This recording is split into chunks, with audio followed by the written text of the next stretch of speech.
Oigan chicos, qué bueno que se está grabando. El día de ayer había quedado todavía, me parece que algo pendiente, ¿verdad? En relación a las tablitas de la OMS.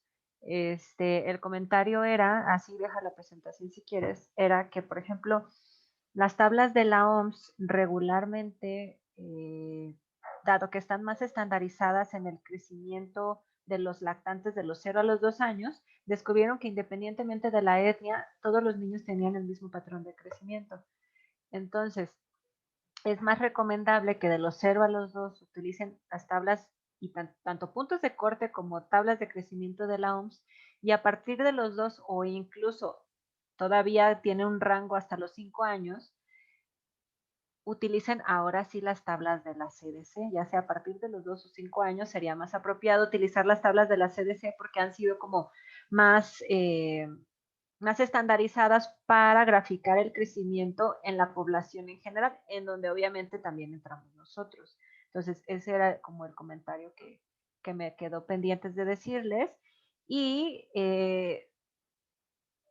de forma más apropiada, aunque se puede medir el índice de masa corporal en los niños antes de los 2 años, una de las recomendaciones que sugieren es que se incluya el índice de masa corporal, obviamente en percentila, evaluado por medio de los percentiles, a partir de los 2 años en adelante, sobre todo para confirmar algún diagnóstico de obesidad.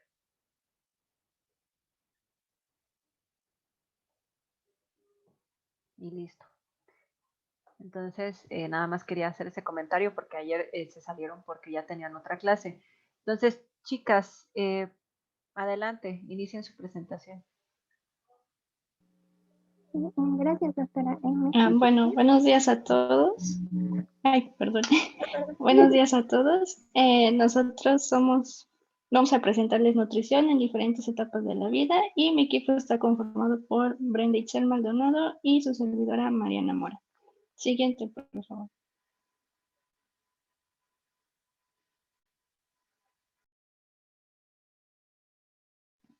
Bueno, los temas que vamos a abordar van a ser primeramente nutrición en el adulto, después en el adulto mayor y por último en la mujer embarazada. De aquí vamos a dividirlo y va a ser previo a la concepción, durante el embarazo y durante la lactancia.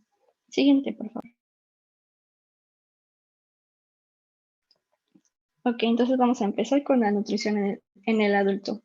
Bueno, la adultez es la etapa comprendida entre el fin de la pubertad y el inicio de la senectud, y esta es la etapa más larga, y entonces la FAO-OMS lo divide en los siguientes segmentos, que es de 18 a 29 años y de 30 a 59 años. Siguiente.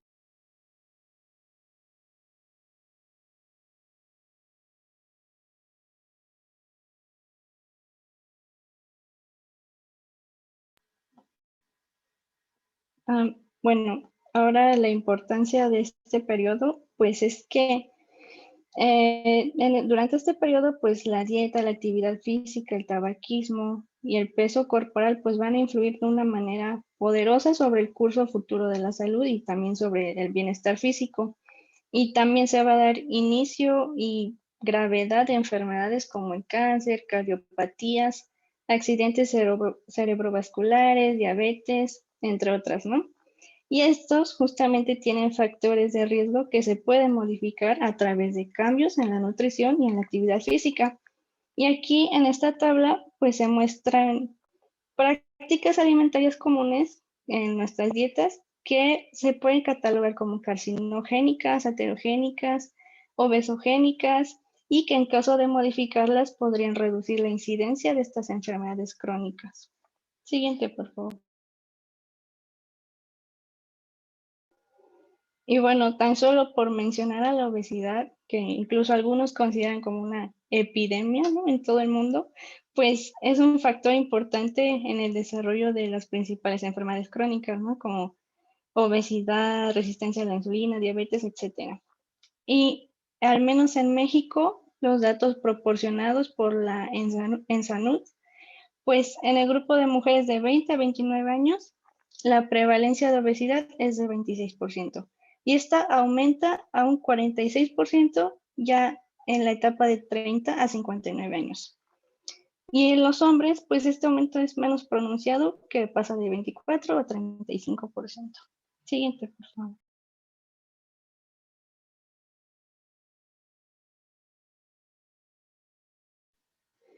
Y bueno, algunos grupos poblacionales pues tienen una mayor incidencia de enfermedades crónicas que otros, y esto se va a evidenciar mediante la comparación de la prevalencia de una enfermedad en adultos de distintos antecedentes raciales o étnicos y niveles socioeconómicos, ¿no? Como les puse ahí.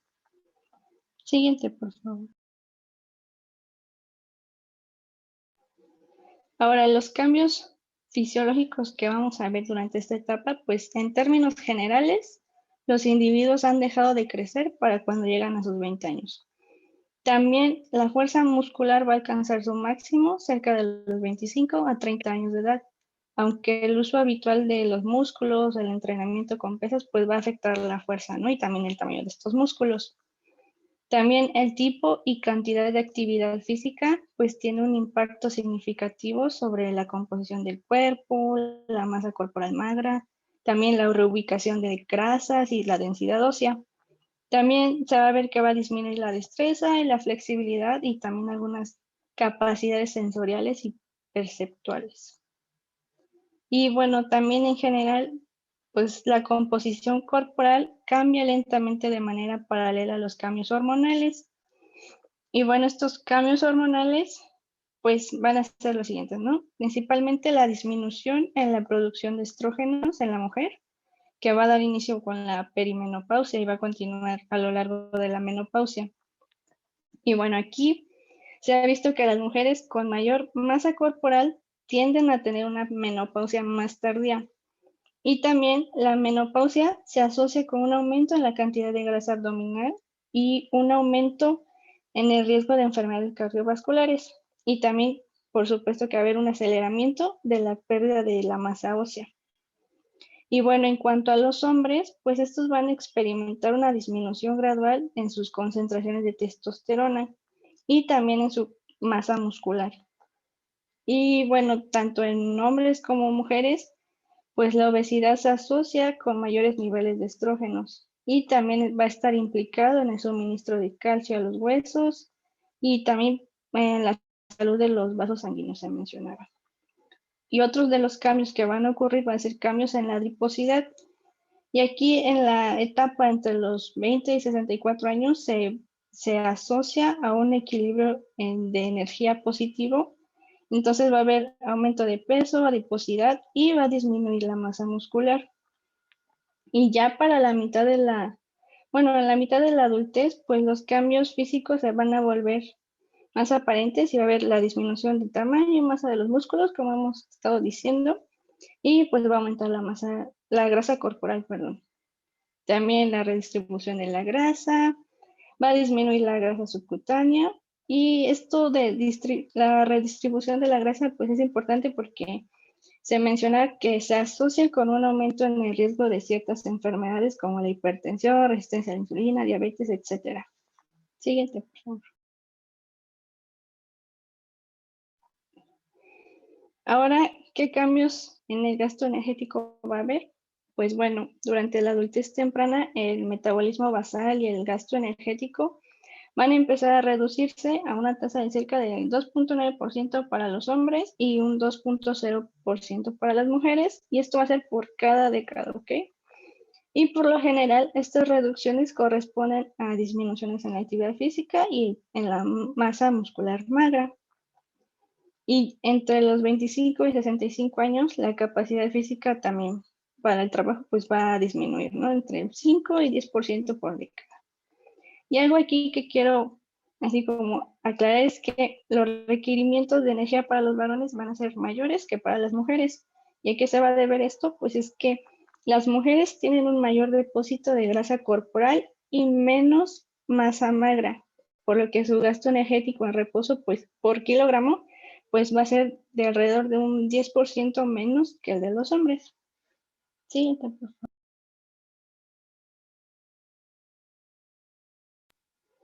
Ahora, para la evaluación del estado de nutrición, pues Vamos a tener interrogatorio, evaluación de la dieta, evaluación antropométrica y la bioquímica, ¿no?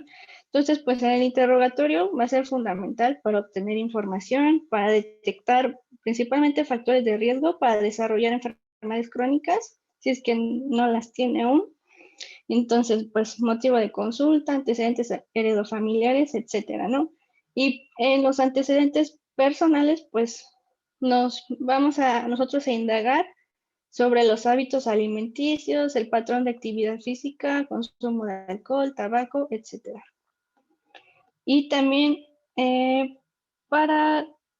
bueno, otra cosa que es importante, pues va a ser indagar sobre la ingestión total de energía, ¿no?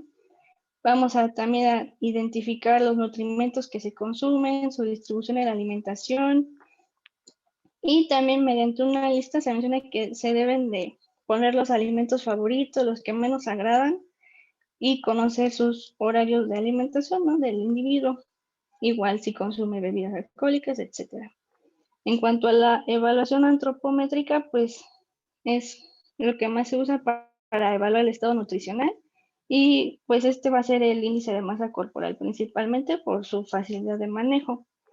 En cuanto a la evaluación bioquímica, pues puede ser una glucosa en ayuno, para, pues para ver si tiene algún riesgo de diabetes, no sé. También un perfil lipídico o examen general de orina en caso de que queramos descartar cuerpos cetónicos, glucosuria. Y bueno, siguiente, por favor.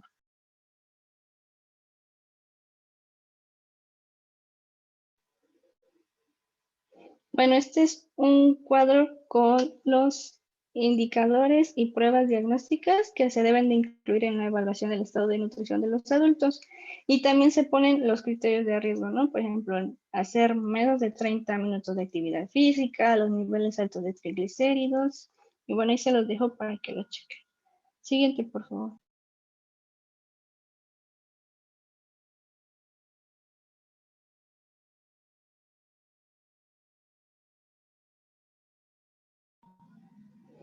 Ok, ahora las recomendaciones alimentarias para el adulto sano. Aquí, pues estas se hacen principalmente con el fin de prevenir enfermedades crónicas no transmisibles y de mantener un buen estado nutricio. Y pues son varias, ¿no? Voy a tratar de mencionar las más importantes y pues va a ser equilibrar el consumo de energía con la actividad física para alcanzar o mantener un peso saludable. Es decir, vamos a evitar dietas excesivas o demasiado restringidas en energía. También vamos a preferir el consumo de pescados y aves sobre el de carnes rojas y en lo posible optar por las variedades de pescado de aguas frías que contengan una mayor cantidad de ácidos grasos omega 3.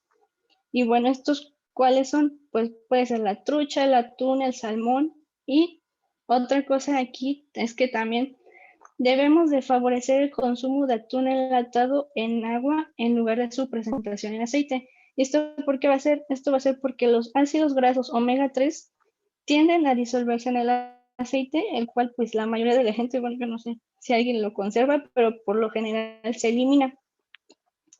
También otra recomendación es consumir todos los días semillas de leguminosas como frijol, lenteja, garbanzo, habas, chícharos secos. Y esto va a ser debido a su bajo contenido de lípidos y su apreciable contenido de fibra, proteínas y fitoesteroles. También, obviamente, aumentar el consumo de verduras y frutas, sobre todo crudas, con cáscara y de color verde o amarillo, así como las frutas cítricas. Siguiente, por favor.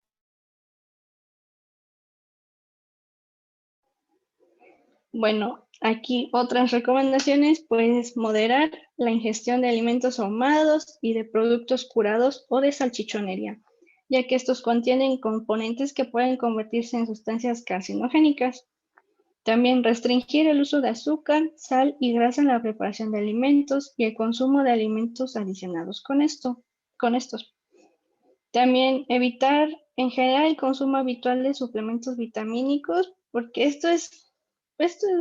pues depende, ¿no? Porque si tenemos una dieta correcta, pues esta nos debe de proporcionar las cantidades suficientes de todos los nutrimentos, ¿no? Pero hay casos que ya voy a mencionar más adelante en que sí tal vez sea necesario recomendar estos suplementos.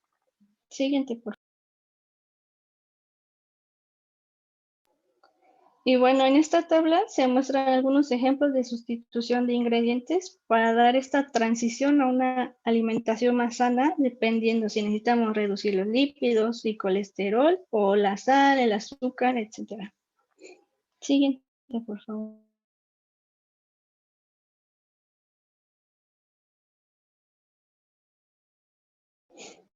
Ahora, el desayuno, pues el desayuno es la primera comida del día, ¿no? Y esta aporta entre el 20 y el 35% del total de requerimiento de energía. Y pues los desayunos que se componen de forma exclusiva de alimentos ricos en azúcares simples como frutas, pan, dulce, etcétera, pues ocasionan un aumento rápido en la liberación de energía y en la glucemia, pero una hora después de su consumo, la glucemia va a disminuir y entonces vamos a presentar la sensación de hambre, ¿no? Ahora, los desayunos que contienen una variedad de alimentos que aportan proteínas, almidones y lípidos, pues van a proporcionar una liberación sostenida de energía, ¿no? Entonces esto va a retardar la sensación de hambre por varias horas y debido a esta capacidad de promover la saciedad, pues se recomienda iniciar el día con un desayuno variado y con suficiente cantidad de proteínas.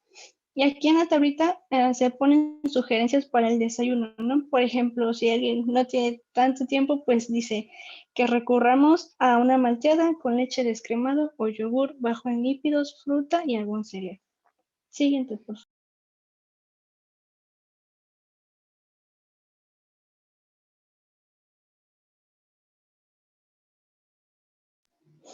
Bueno, ahora las recomendaciones sobre la ingesta de agua, pues para los adultos son de 2 litros por día para las mujeres y 2.5 litros por día para los hombres.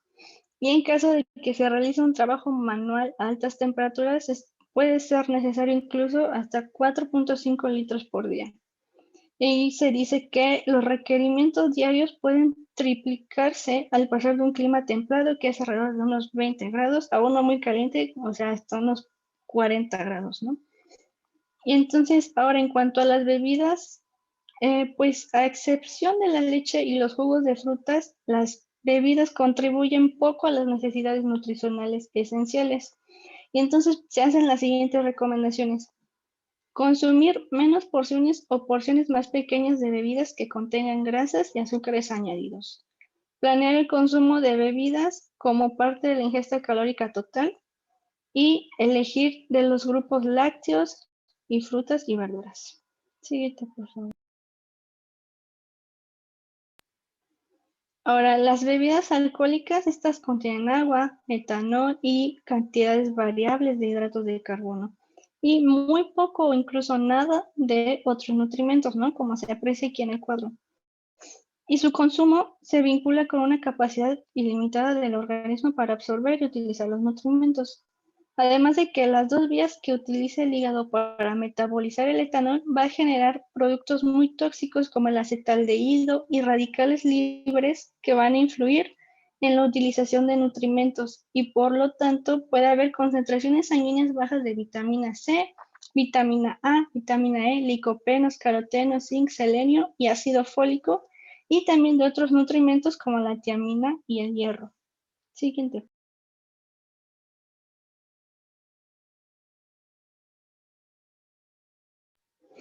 Ahora, la cafeína, pues va a actuar como un estimulante del sistema nervioso central. Esto puede provocar estados de alerta y vigilia, ¿no? Y también según algunos estudios, se ha demostrado que existe una relación inversa con el riesgo de desarrollar diabetes mellitus tipo 2, pero también aumenta el riesgo de padecer osteoporosis. Y se menciona que el consumo de 250 miligramos de cafeína va a provocar vasoconstricción, ¿no? Y entonces aquí se puede utilizar como para un tratamiento para la migraña, ¿no? Y haciendo una diferencia con las bebidas energéticas, bueno, pues estas son las que contienen cafeína, taurina, vitaminas, suplementos herbales, azúcares o edulcorantes no calóricos. Y el consumo excesivo de la cafeína pues puede producir convulsiones, estados de ansiedad, entre otras alteraciones.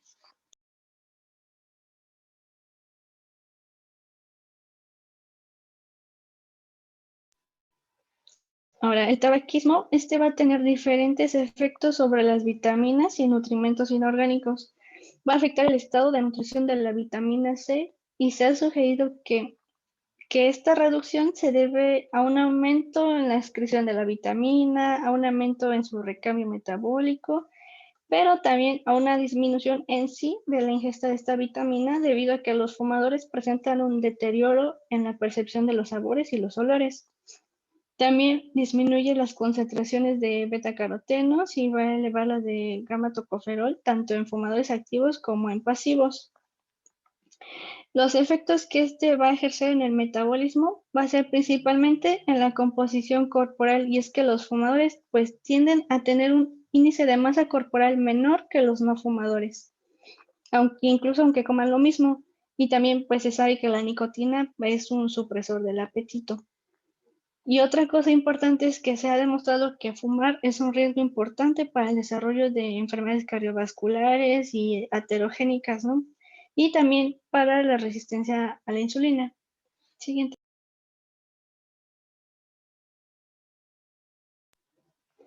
Bueno, ahora los suplementos, estos se les puede catalogar en dos grandes categorías, que pueden ser suplementos que contienen principalmente vitaminas y nutrimentos inorgánicos.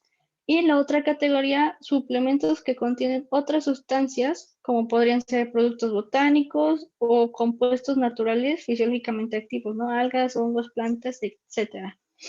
Y bueno, ya habíamos dicho que una dieta correcta pues tiene la capacidad de proveer cantidades adecuadas de nutrimentos. Sin embargo, pues puede haber varias razones por las que alguien decida consumir suplementos o que nosotros mismos les recomendemos, como es el caso para prevenir alguna deficiencia.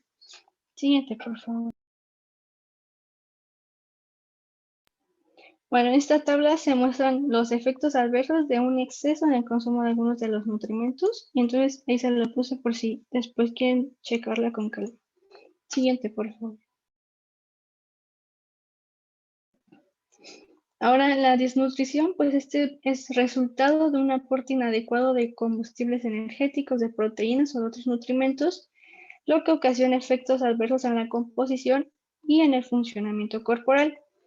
Su origen puede ser primario cuando el resultado cuando es resultado de un consumo inadecuado de alimentos, o secundario a la utilización inadecuada de nutrimentos debido a alguna enfermedad que implique una disminución en el uso de alimentos, una absorción inadecuada, etc.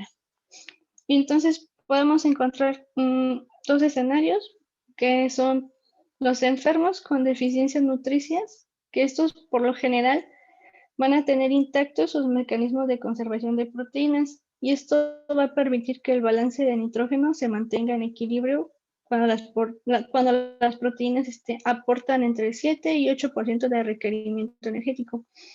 Por otra parte, los pacientes con un estado hipermetabólico tienen una disminución en las proteínas, entonces requerirán que estos aporten del 15 al 20% de la energía total para tratar de mantener este balance de nitrógeno.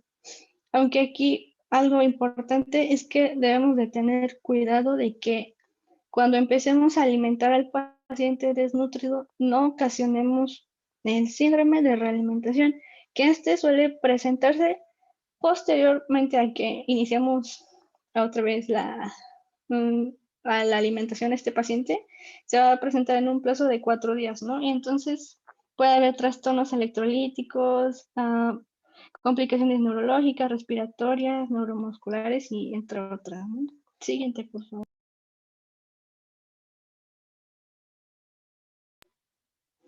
Bueno, ahora para las dietas veganas se recomienda evitar principalmente la deficiencia de vitamina B12, ¿no? Y esto va a ser consumiendo alimentos adicionados con esta vitamina o consumir algún suplemento.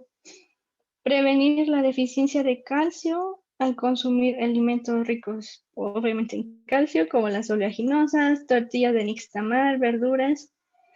También Para evitar la deficiencia de vitamina D, se va a recomendar exponerse al sol unos minutos cada día.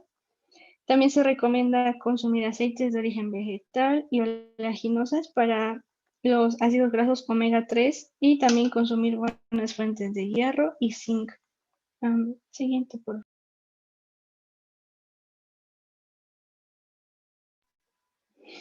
Para la mujer en etapa no reproductiva, estamos hablando ya de la menopausia y pues aquí se puede presentar ciertas alteraciones cardiovasculares y también de osteopenia y osteoporosis. Y para las alteraciones cardiovasculares se ha visto que las mujeres que desarrollan síndrome metabólico en el climaterio, pues son aquellas que consumieron mayor cantidad de energía que sus contrapartes sanas. Entonces, pues vamos a hacer hincapié igual en la dieta sana, ¿no? Mayores verduras, frutas, cereales, etcétera. Y entonces, en cuanto a la osteopenia y la osteoporosis, se recomienda que el manejo médico incluya alimentos ricos en calcio y suplementos dietéticos de calcio, no más de 1200 miligramos al día. Vitamina D de 400 a 800 unidades por día en caso de que sea portadora de polimorfismo de los receptores de vitamina D. Ejercicio regular, prevenir caídas y evitar el consumo de tabaco y alcohol. Siguiente, por favor.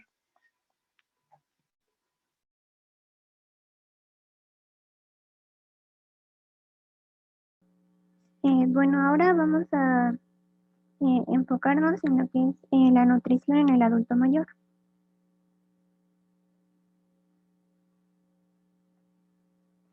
Bueno, primeramente vamos a definir lo que significa el proceso de envejecimiento.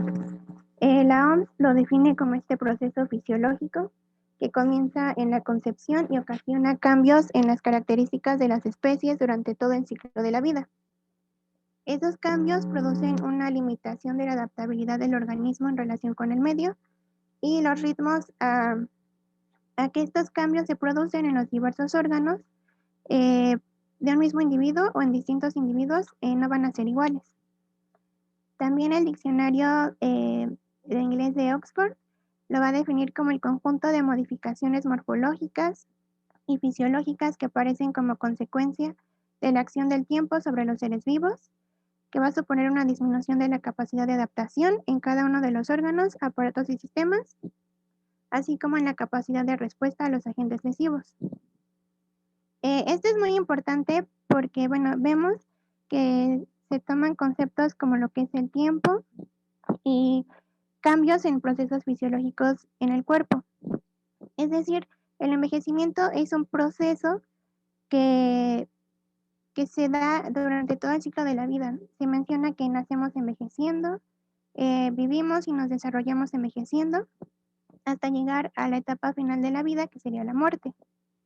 Entonces, ¿en qué momento decimos que una persona es un adulto mayor o ya entra a este grupo de la vejez? Generalmente se utilizan definiciones sociales o gubernamentales en donde se utiliza la edad de retiro, que generalmente es de a partir de los 60 años, para denotar a este grupo de la población. Entonces, como tal, el envejecimiento debe integrar diversos factores.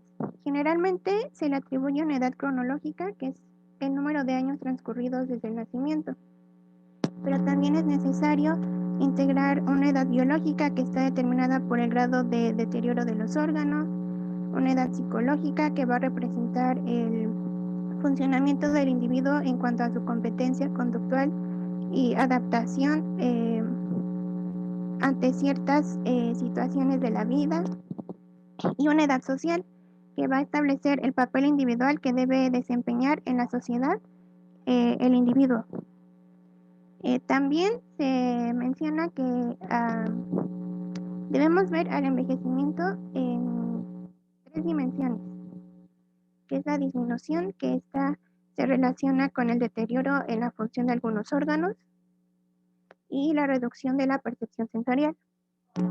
El cambio, que es la apariencia como tal física, que se va a modificar de forma progresiva y que la vamos a ver, por ejemplo, en la aparición de arrugas, canas o una piel más plácida, por así decirlo. En cuanto al desarrollo, también tiene que ver con la aceptación que significa este proceso y la experiencia que adquieren a lo largo del tiempo. Entonces, dentro de este proceso, algunos conceptos que se van a ver relacionados va a ser la vejez, que hace referencia a la última etapa de la vida del ser humano. Y es el estado en el que por razones de aumento en la edad se presenta una decadencia biológica en el organismo. Asimismo, el concepto de longevidad se refiere a la máxima duración posible de la vida humana y hace referencia a la extensión en años de vida o a la existencia, pero no se refiere solo a vivir por un largo espacio de tiempo, sino hacerlo en condiciones adecuadas y de buena salud. Dentro de todo esto se mencionan algunos modelos de envejecimiento que ayudan a ver esta etapa de forma positiva. Tenemos el envejecimiento saludable, que es propuesto por la OMS en 1998, y esta se refiere a que solo se puede obtener o llegar a esta etapa de la vida desarrollando desde edades tempranas hábitos y estilos de vida saludables, así como la prevención temprana de algunas enfermedades. Y un envejecimiento activo se refiere a este proceso en donde la persona participa en mejorar su calidad de vida a medida que envejece. Entonces, en este cuadro observamos los antecedentes que van a formar parte de la vejez, como lo son las características personales, factores fisiológicos, la genética, el ejercicio, los factores cognitivos y mentales, su actitud ante este proceso, así como algunas características, como la pérdida de la capacidad de adaptación y que el ser viejo no implica envejecer y que también se trata de un proceso irreversible. Y de acuerdo a las actitudes que se tomen, digamos, al aceptar este proceso, va a tener ciertas consecuencias. Mencionamos esto porque es muy importante verlo desde la epidemiología, porque, hemos visto que desde hace 20 años, la población de 60 años en adelante pasó de 9.1% en 2010 a 12% en 2020. Es decir, es lo que se habla en la pirámide poblacional. Vemos que en la base comienza a estrecharse y el vértice comienza a ampliarse un poco más. Entonces, se habla de que la esperanza de vida, por lo menos en la población mexicana, es de 75 años. Esto es significativo porque los Centros de Control y Prevención de Enfermedades sugieren que la longevidad va a depender de ciertos factores, de la genética en un 19%, del acceso a servicios de salud en un 10%, de factores ambientales en un 20%, y la mitad va a estar destinada a los factores del estilo de vida. Entonces lo que se plantea es, si la gente ya está llegando a una cierta edad, tenemos que buscar que lleguen a esa edad con estilos de vida saludables y se encuentren en entornos que sean adecuados. Pero no solo al llegar a esa edad, sino irlo cuidando desde el momento en el que nacen y se desarrollan, para que al momento de llegar a cierta edad lo hagan sin tantas complicaciones por ciertas enfermedades o se vea implicado el estilo de vida de forma negativa. Dentro de esto, las tres principales problemáticas en relación al estado nutricional y de salud integral van a ser la desnutrición, que se presenta, de acuerdo a esta fuente del ENSANUD en 2012, en un 6.9% de la población mayor, el sobrepeso en un 42.4% y la obesidad en un 28.3%. En donde vemos que, por ejemplo, en las personas de 80 años en adelante van a cursar con un mayor porcentaje en relación a un peso bajo, y el sobrepeso es más significativo en las personas mayores de 60 a 69 años. Entonces, ¿qué es lo que desencadena el envejecimiento? Se tienen varias teorías. La más significativa es la que se presenta por el desgaste natural, que se refiere a los errores de replicación en las células y la acumulación de subproductos dañinos que destruyen el organismo. Dentro de esta, la teoría más aceptada, por así decirlo, es la teoría de los radicales libres o del estrés oxidativo, ya que se va a causar una acumulación de compuestos reactivos que van a generar reacciones que van a degradar membranas celulares y dañan a las células que se necesitan para mantener intacto el sistema inmune. Algo muy interesante aquí es esta relación entre la longevidad y la restricción calórica, que se refiere a disminuir el nivel energético de la propia dieta en un 25 a 30%, satisfaciendo de igual forma las necesidades de proteínas, vitaminas y minerales. Si bien aún en humanos no se tiene bien establecido esta parte, sí hay evidencias de que una restricción calórica puede disminuir la producción de radicales libres y una lesión oxidativa. Entonces, se propone que una alimentación baja en calorías va a afectar directamente a ciertos complejos o proteínas, lo cual va a ayudar a conseguir una pérdida de peso y una disminución del estrés oxidativo. Esto apenas es como muy nuevo, entonces se siguen realizando investigaciones, pero es muy interesante.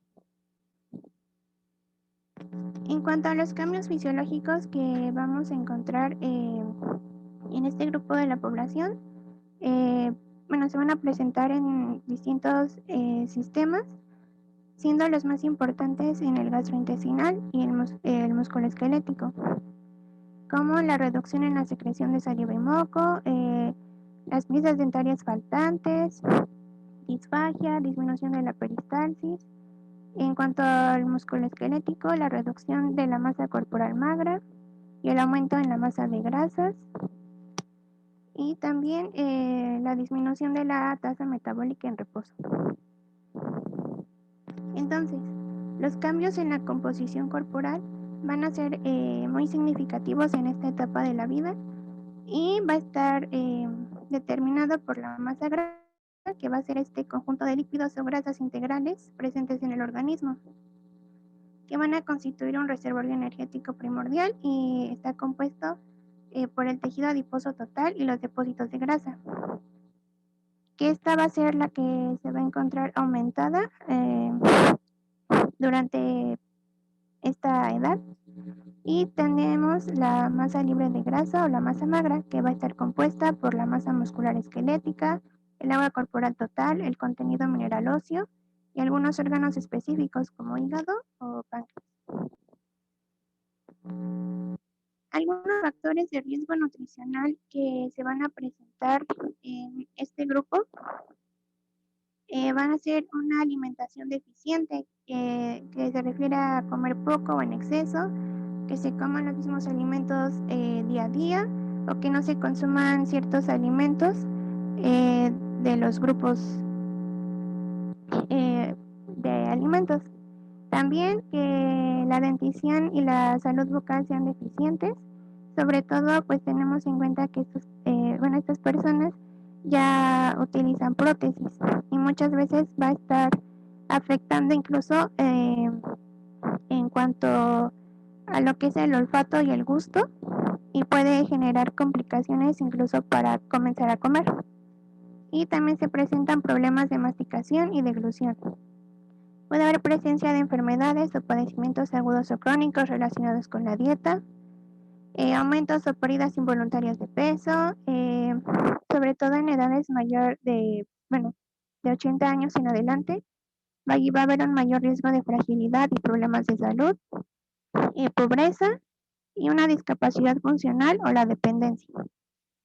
También aquí es muy importante tener en cuenta que estas personas cuentan o presentan una polifarmacia.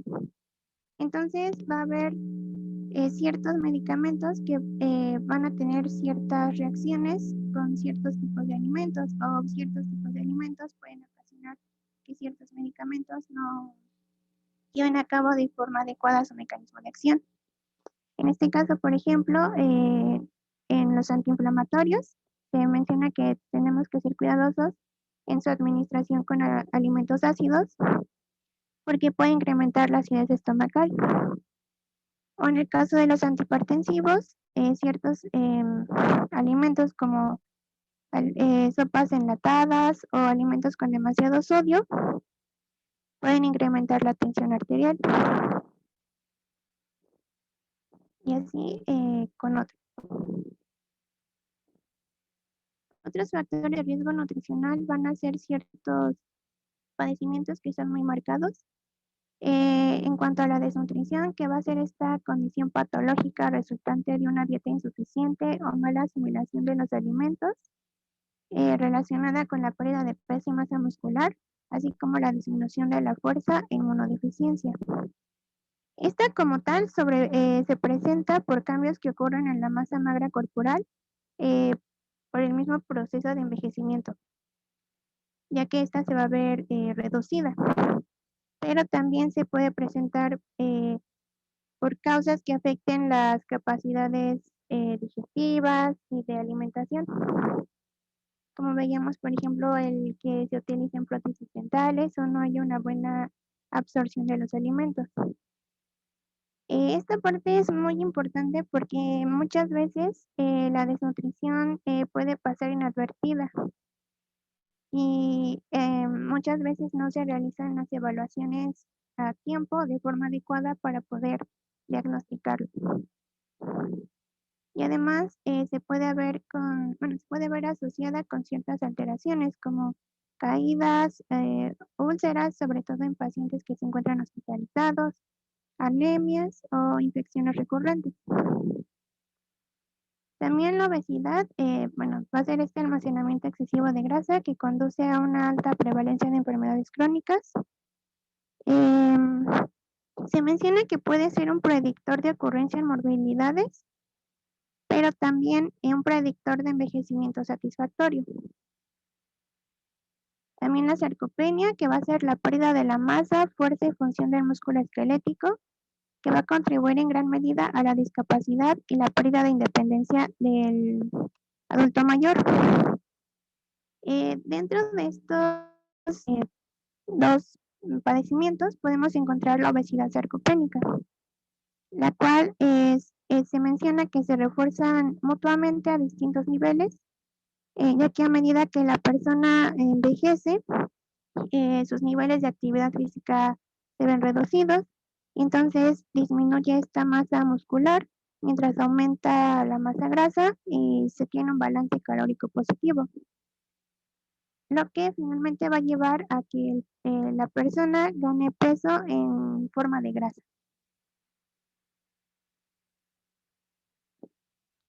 La evaluación nutricional en el adulto mayor debe integrar una funcionalidad, el estado cognitivo, el entorno social, familiar y económico.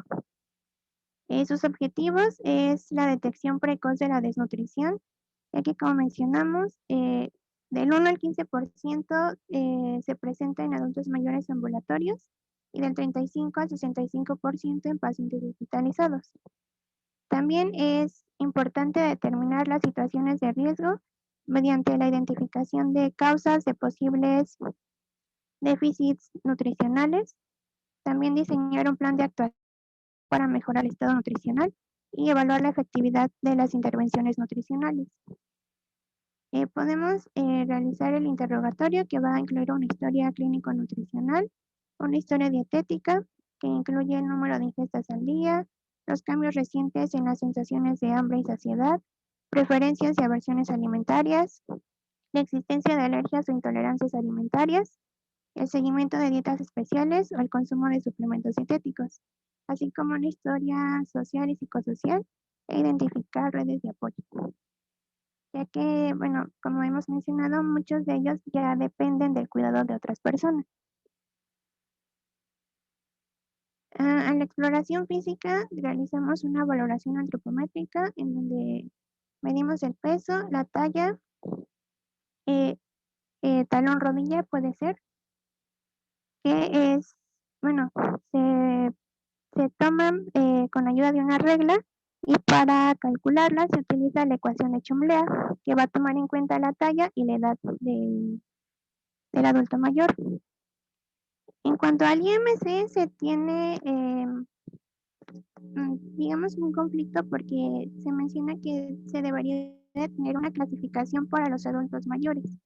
Sin embargo, se sigue utilizando la clasificación general, por así decirlo, pero sí se han realizado ciertas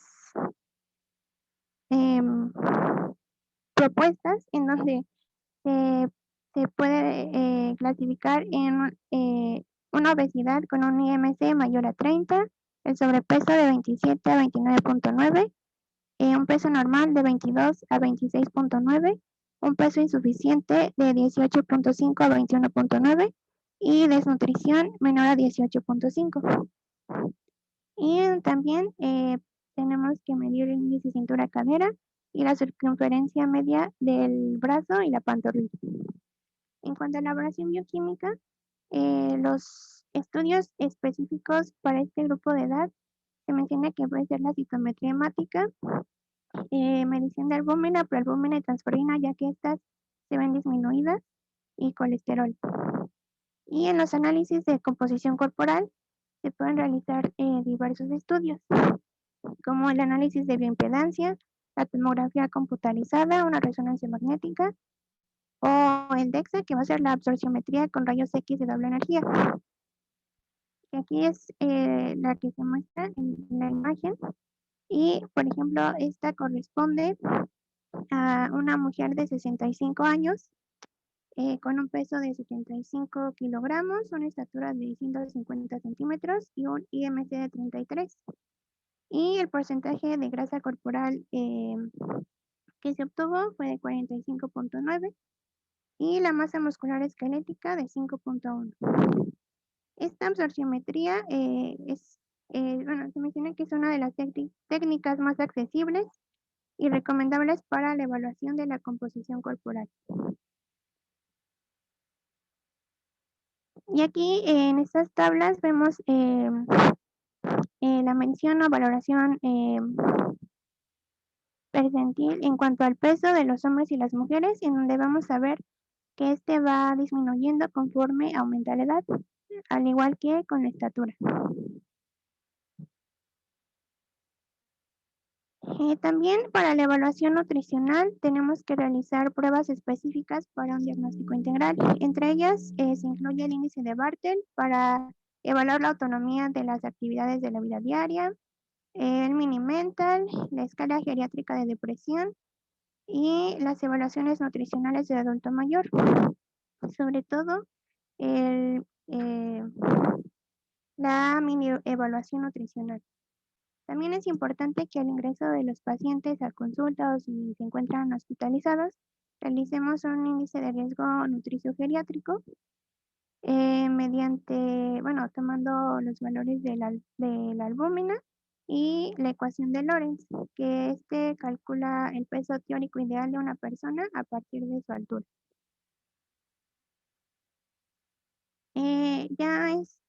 Basándonos en las evaluaciones, tenemos la herramienta universal de detección de desnutrición, que este formato de evaluación es útil con la identificación de adultos desnutridos o con riesgo de desnutrición.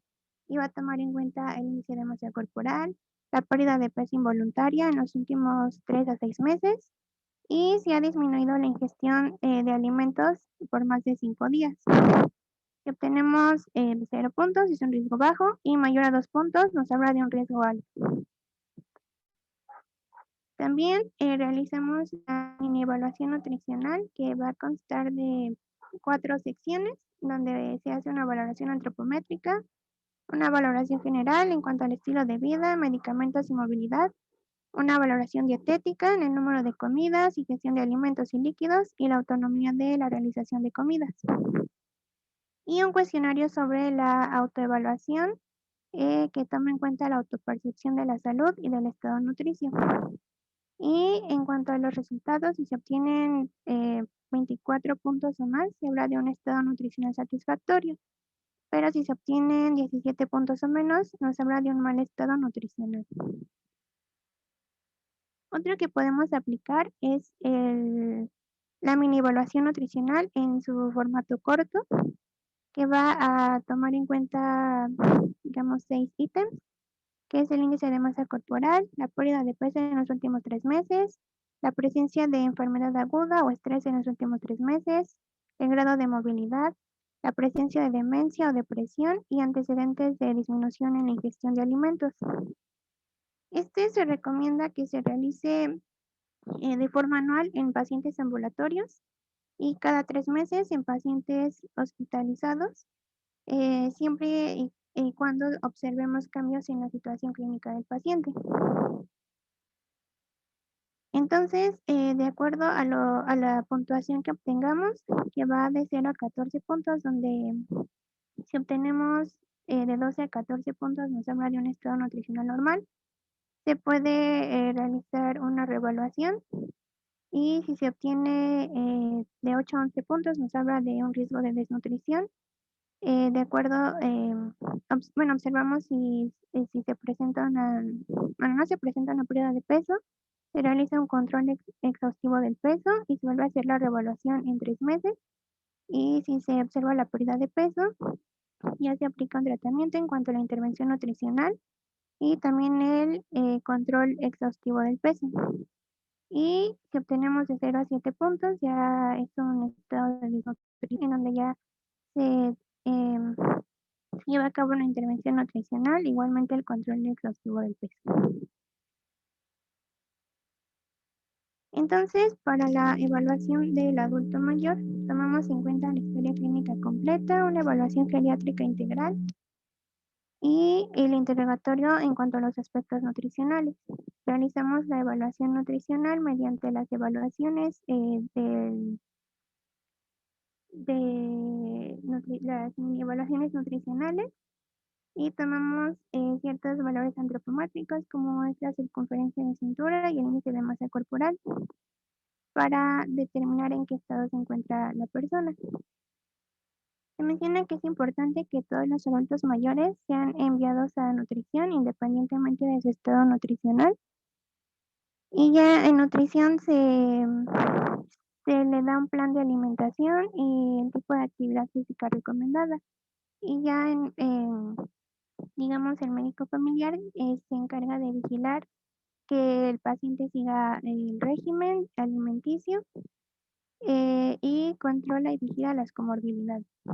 Y de acuerdo a esto se va realizando un seguimiento, donde, por ejemplo, si el paciente se encuentra desnutrido, hacemos evaluación en 3 meses y si no se obtiene una ganancia de peso, eh, se, digamos, se clasifica en una comorbilidad y vemos que si se encuentra descontrolada ya se envía a un segundo nivel en medicina interna. Al igual que en sobrepeso y obesidad, si en 3 meses no se observa una reducción de peso, se realiza se toma la misma decisión.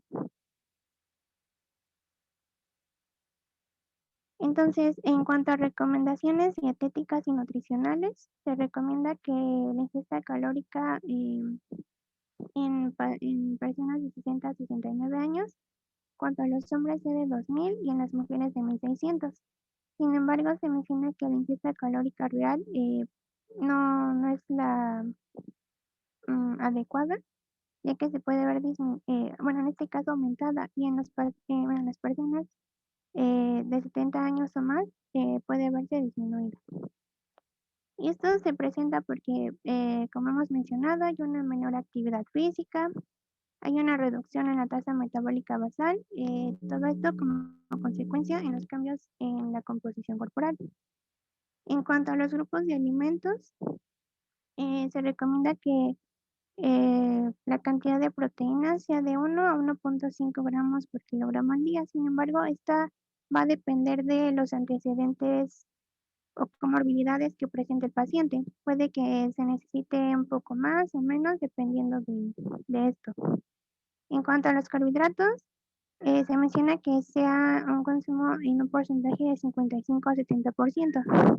Entonces, en una ingesta calórica que sea de 2000 calorías al día, se recomienda que se obtengan 250 gramos. Dentro de estos carbohidratos, se recomienda la fibra dietética de 20 a 30 gramos al día, que estos van a ser hidratos de carbono no digeribles y se clasifican en solubles, que podemos encontrar en leguminosas, frutos secos, en la avena y en ciertas frutas y verduras, que va a ser muy característica porque se disuelve en agua para formar un material gelatinoso y puede ayudar a reducir los niveles de colesterol y glucosa y también aliviar el estreñimiento. También pueden ser insolubles, que se pueden encontrar en cereales, integrales, pan, frutos secos. Y esto lo que promueve es el movimiento del material a través del aparato digestivo, aumentando el volumen de las heces. En cuanto a los lípidos, se recomienda un consumo en un porcentaje de 20 a 35%, donde dentro de este, del 8 al 10% sean grasas saturadas, del 10 al 15% sean monoinsaturadas y menos del 10% sean ácidos grasos poliinsaturados. Y que la ingesta de colesterol no rebase los 250 miligramos al día. También es necesario que el mínimo de ingestión de líquidos sea de 1500 mililitros para compensar las pérdidas exclusivas de, de la persona, ya que mucho se va a ver relacionado con el consumo de ciertos medicamentos. Entonces aquí nos muestran como ciertos ejemplos en cuanto a la actividad física y la edad de la persona, en donde se va a ver reflejado en el nivel calórico. Por ejemplo, aquí en una mujer de 76 años de edad que lleva una vida sedentaria, se recomienda un nivel calórico de 1600. En una mujer de 61 años que se activa, se recomienda un nivel calórico de 2000. Y en un hombre de 65 años moderadamente activo, se recomienda un nivel calórico de 2400. También es necesario complementar con micronutrientes, ya que estos o se encuentran deficientes. Y vamos a ver que conforme aumenta la edad, aumenta la cantidad que se requiere para evitar estas deficiencias.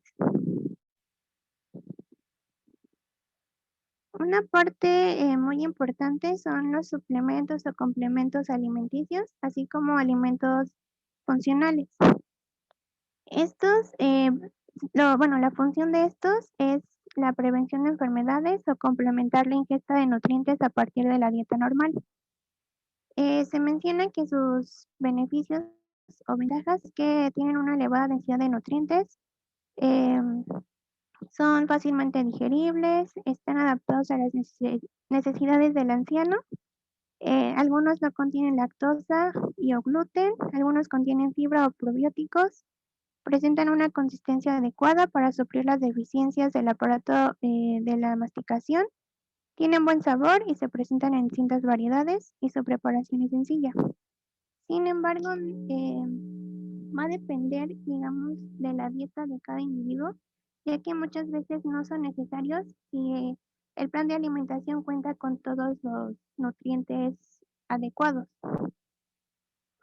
Y ya que aquí, por ejemplo, lo que pasa es que muchas personas tienden a dejar de comer, digamos, los alimentos que se les recomiendan y empiezan a alimentarse solamente con estos suplementos alimenticios.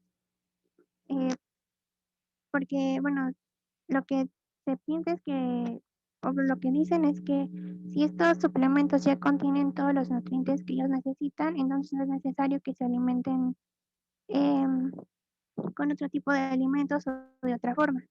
Pero estos suplementos solo son necesarios cuando la persona sí lo requiera, no son, digamos, estrictos de una dieta.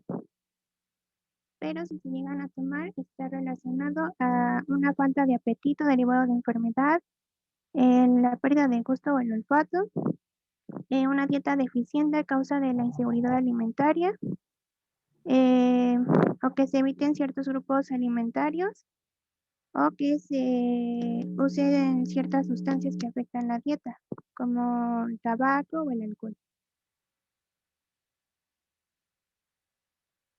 Finalmente, lo que se recomienda en cuanto a un plan dietético es que se contengan alimentos variados, permita mantener el peso corporal esperado, se eviten los excesos de grasas saturadas y colesterol, se incluye una cantidad suficiente de fibra, se considera un consumo adecuado de agua y no contenga cantidades excesivas de sodio o azúcar, y que si se incluye alcohol sea con moderación. También aquí es importante que, como ya hemos mencionado, muchas veces la persona ya es dependiente o tiende a vivir con la familia y necesita de sus cuidados. Entonces es necesario que ambas partes participen en las decisiones sobre la alimentación, en donde se tomen en cuenta los gustos de la persona y así se pueda tener un mayor apego al plan de alimentación. Se menciona que si la dieta es adecuada, entonces no se necesitan estos complementos alimenticios. Debemos asegurar una adecuada salud bucal, también promover el ejercicio regular y promover una dieta con alimentos naturales, así como rica en fibra. Y algunos alimentos recomendados también para este grupo poblacional es que se preparen en forma de puré, que las verduras estén cocidas, se dé fruta cortada en pedazos muy pequeños. Em, se prefieren las carnes magras, como el pescado, aceite de oliva y algunas especias suaves. Algunas recomendaciones en el consumo, por ejemplo, en el agua, es que se beban entre los intervalos de las comidas de 6 a 8 vasos al día, que disminuye el consumo de té y café porque pueden alterar el sueño y contribuyen a la deshidratación. Y en cuanto a los hábitos, que se coma de forma segura y lenta, con una buena masticación, y que si hay problemas con esto, se prepare la carne o se coma de forma molida y las verduras y frutas se encuentren cocidas y que en la medida de lo posible se realicen 4 comidas al día. La norma oficial 043 nos marca ciertas disposiciones específicas para este grupo de edad. Entre ellas, el que se debe indicar que a pesar de que este grupo de edad suele requerir menos cantidad de energía, con frecuencia la alimentación es insuficiente e inadecuada, entonces puede haber riesgo de que se presente desnutrición o obesidad. También se debe considerar que en este grupo de edad la actividad física disminuye de manera importante, por lo que es necesario adecuar la ingestión al gasto energético para evitar problemas de sobrepeso y obesidad. También se debe fomentar el consumo de alimentos, haciendo énfasis en el consumo de hierro, calcio, fibras dietéticas y agua simple. Y fraccionar la dieta en más de 3 comidas al día. Y finalmente, se debe indicar que las personas que realizan actividad intensa, por ciertas razones, debido al mayor gasto energético, es necesario mantener una dieta correcta e incrementar de igual forma el consumo de agua.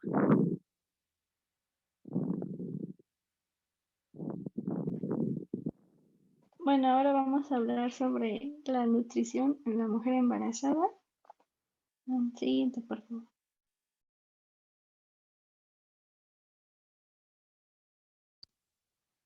Ok. Y bueno, vamos a iniciar con la nutrición previa a la concepción. Y bueno, el estado de nutrición de la madre es un determinante importante del crecimiento fetal y embrionario. Las concentraciones inadecuadas de nutrimentos durante el periodo crucial del desarrollo del feto pueden llevarlo a una predisposición a padecer enfermedades crónicas en su edad adulta, ¿no? Como vemos ahí en el cuadrito. Entonces, siguiente, por favor.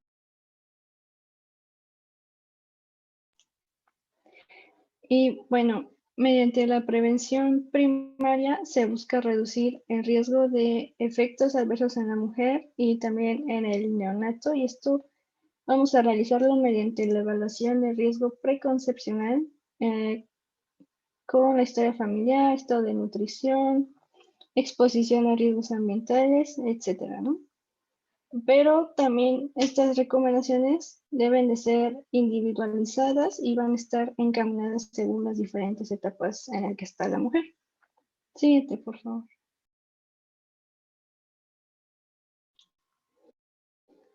Y bueno, pues la consulta preconcepcional va a abarcar historia familiar, historia reproductiva, edad reproductiva, y ahí vamos a evaluar diferentes cosas, ¿no?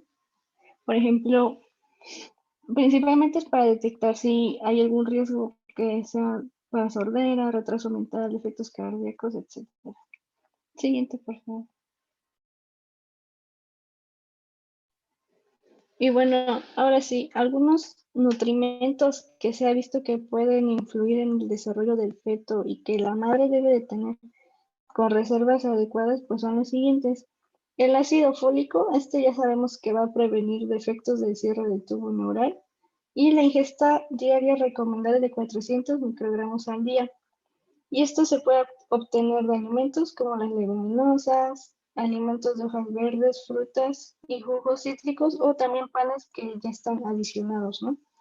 Además que, por supuesto, también se le puede dar un suplemento de este nutrimento. La vitamina D, promueve la absorción del calcio y mineralización ósea. Las fuentes dietéticas son alimentos adicionados como la leche, jugos, grasas de ciertos pescados como el salmón, el atún, la sardina. También puede estar la yema de huevo y también mediante la exposición al sol. El calcio. El feto en crecimiento recibe su aporte de calcio por parte de las reservas de la madre, ¿no? Las cuales son obtenidas desde antes de su embarazo. Entonces, el balance entre las reservas del calcio esquelético y las necesidades nutrices del feto, pues puede afectar negativamente al equilibrio materno de calcio. Entonces, si no se ha logrado una adecuada reserva ósea de la madre antes del embarazo, y además las fuentes de calcio pues no son las adecuadas o no ni siquiera forman parte de su dieta, pues entonces la masa ósea de la madre se va a ver degradada. El hierro, porque aquí las mujeres en la edad reproductiva pues ya están en sí en riesgo de presentar deficiencias de hierro debido a la pérdida de en la menstruación, o también un insuficiente consumo de alimentos con alto contenido de hierro, ¿no? Y aquí se debe de enfatizar en el consumo de hierro hemo, que va a estar contenido en los alimentos de origen animal, y también mediante el consumo de hierro no hemo, que se puede encontrar en leguminosas y verduras de hoja verde oscura. Siguiente, por favor. Los ácidos grasos indispensables como el linoleico y el alfa-linoleico también son muy importantes, y estos se encuentran en aceites de pescado, semillas de linaza, nueces y aceites vegetales.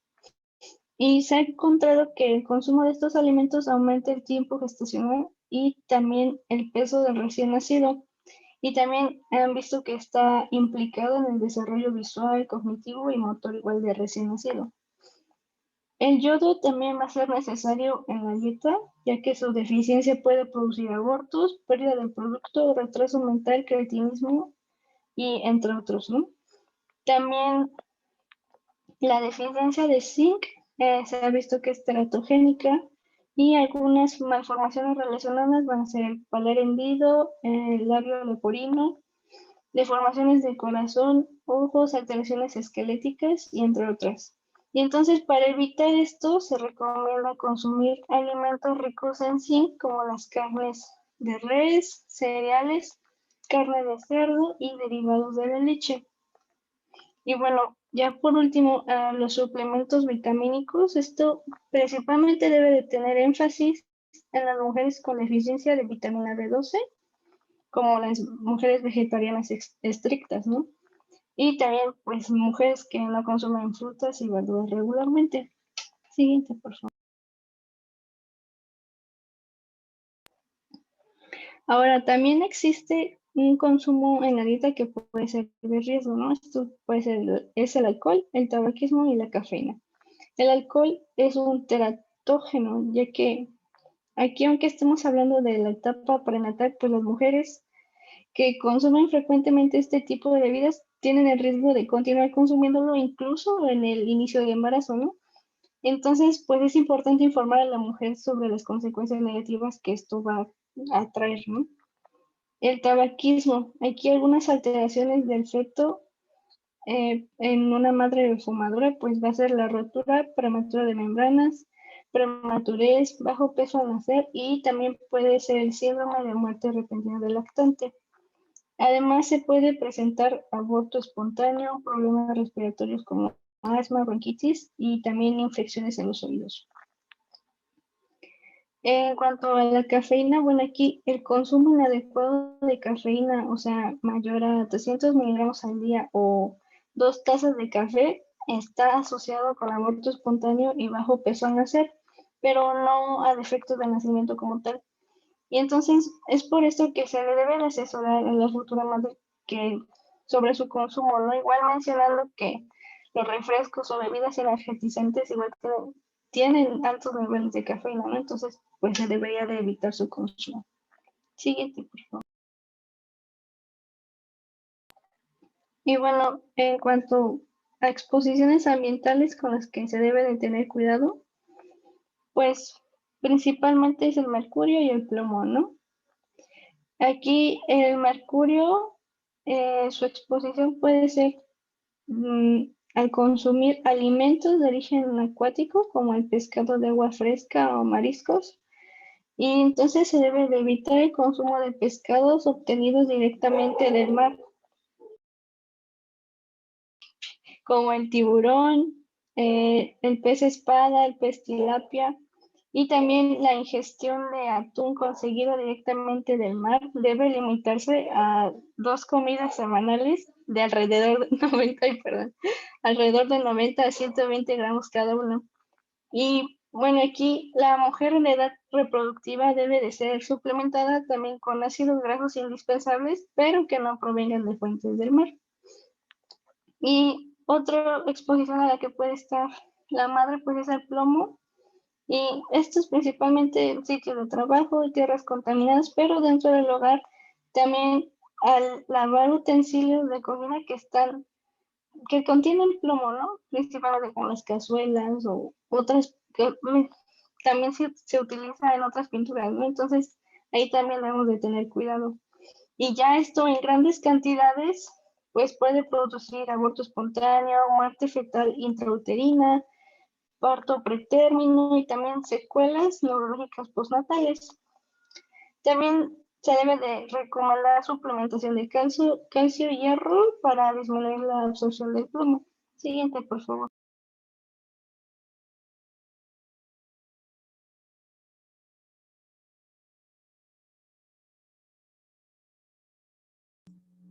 Bueno, ahora vamos a seguir con la etapa que corresponde al embarazo.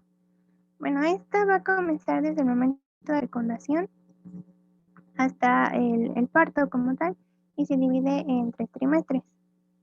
Aquí va a ser importante la nutrición materno-fetal, ya que se trata de un proceso complejo e interactivo condicionado por el estado de nutrición que tenía la mujer antes del embarazo y que se va a encontrar modificado por diferentes factores, como son los cambios anatómicos, fisiológicos y metabólicos, la adecuación de la alimentación y la eficiencia con la que los nutrientes son transferidos a través de la placenta. En cuanto a epidemiología, es un aspecto muy importante, ya que en México se registran anualmente 60.3 nacimientos por cada 1000 mujeres entre 15 y 19 años. Es decir, que estos embarazos a temprana edad son muy frecuentes y tienen repercusiones tanto en la salud de la madre como del, del feto o el recién nacido. Se menciona que durante el 2019 México registró 8.500 embarazos en niñas menores de 15 años y 339.000 embarazos en mujeres de 15 a 19 años. Así tiene repercusiones en salud, también tiene repercusiones sociales, individuales, económicas, entre otras. Se menciona que algunos de los objetivos para prevenir estas situaciones es la incorporación de ciertos programas prioritarios, fortalecer la participación masculina en la prevención del embarazo y fomentar el uso de métodos anticonceptivos, así como prevenir la violencia de género. Sin embargo, aún se necesita mucho trabajo en este aspecto. Bueno, en esta gráfica se menciona que el porcentaje de nacimientos en mujeres menores de 20 años en el 2019 fue de 17%. Sin embargo, bueno, podemos encontrarnos con ciertas noticias en donde se menciona que de 17 de cada de 100 embarazos en México son en mujeres adolescentes. Y más actualmente se menciona que estos embarazos pueden aumentar un 12% por el confinamiento debido a la pandemia por COVID-19. Y está muy relacionado con los abusos sexuales y a la poca accesibilidad a consultas en cuanto a salud reproductiva, planificación familiar. En cuanto a los cambios fisiológicos durante esta etapa, se habla de dos fases. Una es la anabólica, que va del 0 a 20 semanas. Esta se refiere a que se va a establecer la capacidad del cuerpo de la madre para liberar al feto cantidades de ciertos nutrientes, oxígeno, en la segunda mitad del embarazo. Y la fase catabólica, que ya es de las 20 semanas en adelante, hace referencia a los depósitos de energía y de nutrientes que se van a establecer y la capacidad de igual forma de liberarlas al feto. Durante esta etapa vamos a encontrar cambios fisiológicos en todos los sistemas. Por ejemplo, va a haber un aumento del volumen sanguíneo, va a haber una disminución de las concentraciones de ciertos nutrientes, se van a aumentar los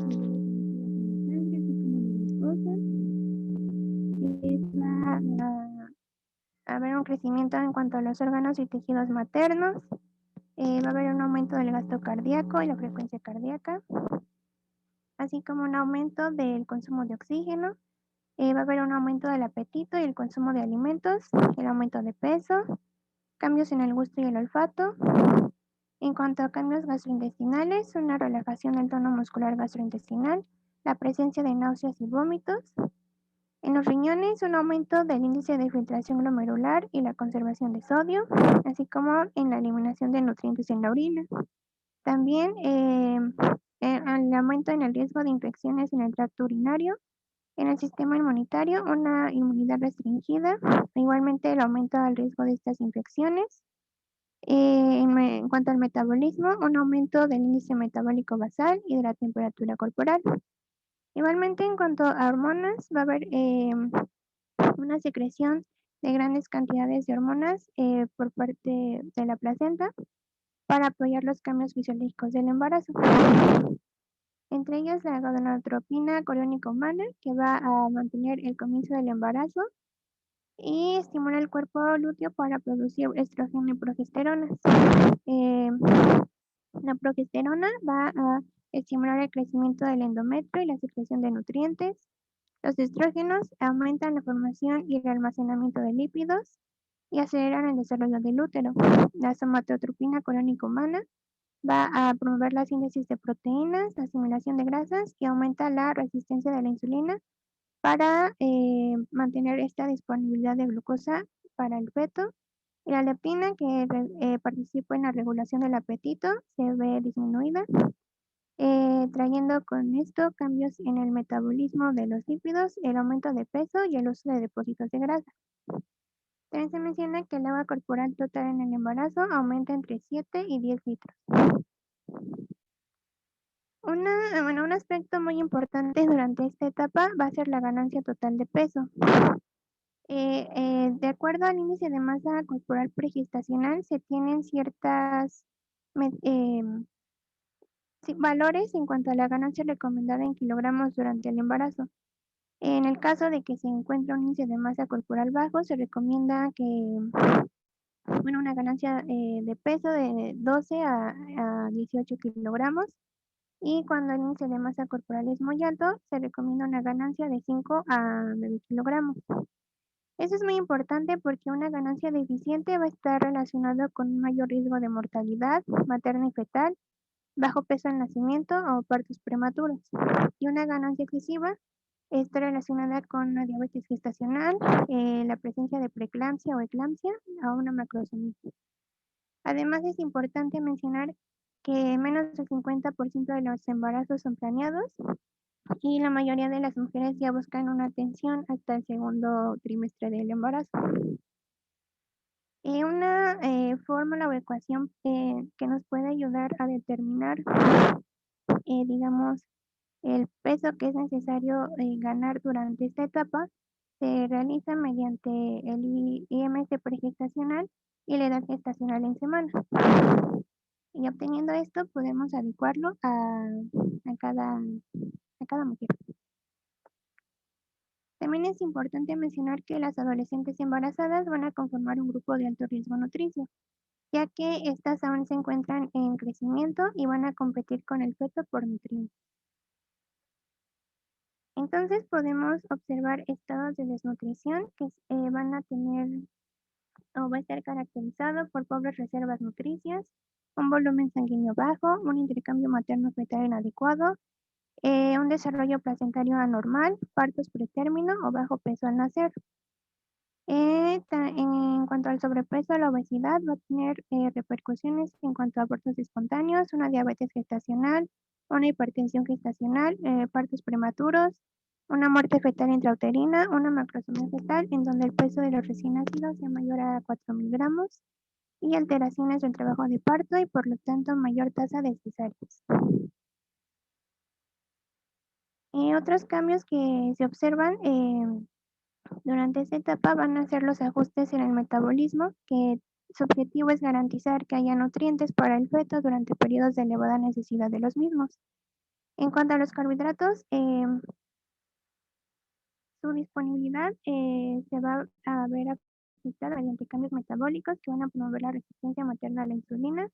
En cuanto a las proteínas, va a haber cantidades mayores de nitrógeno y proteínas necesarias para la síntesis de nuevos tejidos, tanto maternos como fetales. Y para los lípidos aumenta esta dependencia en las grasas para la obtención de energía, sobre todo por parte de la madre.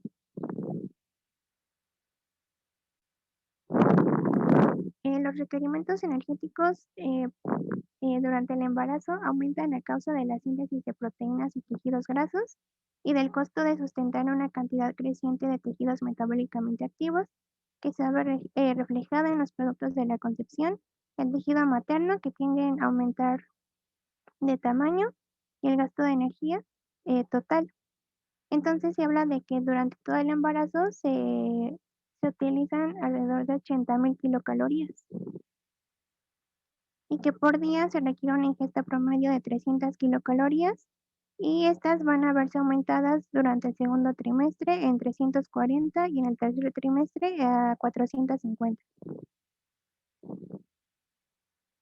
En cuanto a las necesidades energéticas, se habla de que se necesita 175 gramos al día de hidratos de carbono, sobre todo por el mantenimiento cerebral del feto.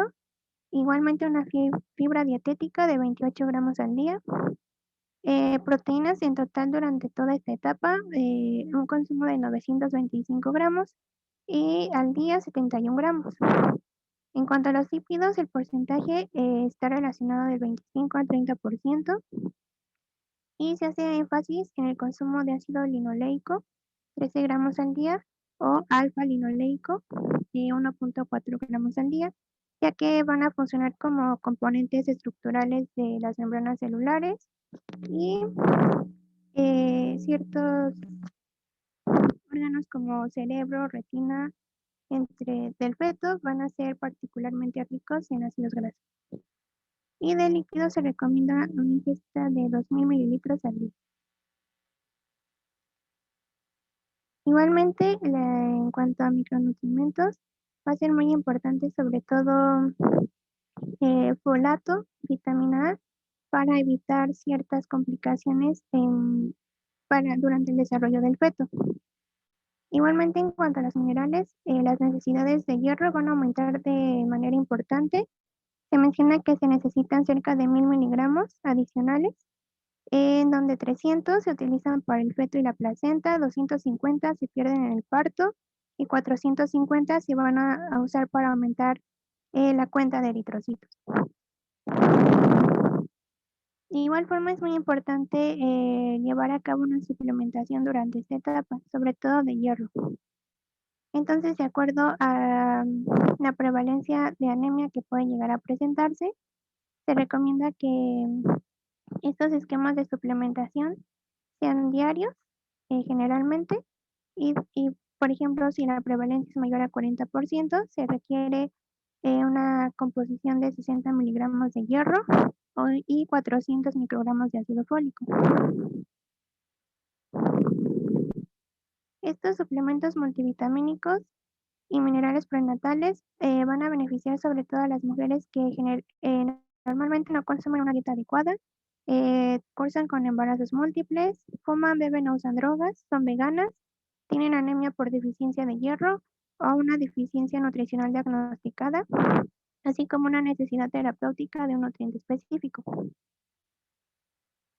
En cuanto a algunos de los síntomas más comunes del embarazo, que son las náuseas y vómitos en un 50-90%, se recomiendan ciertas medidas en cuanto a la alimentación, como comer raciones pequeñas y frecuentes de alimentos bajos en grasa, evitar comidas sumamente condimentadas o olorosas, consumir líquidos entre las comidas, evitar condimentos irritantes gástricos, no recostarse en las siguientes 2 horas después de haber consumido sólidos o líquidos, caminar después de comer, no utilizar ropa ajustada, evitar perfumes, desodorantes ambientales, entre otros.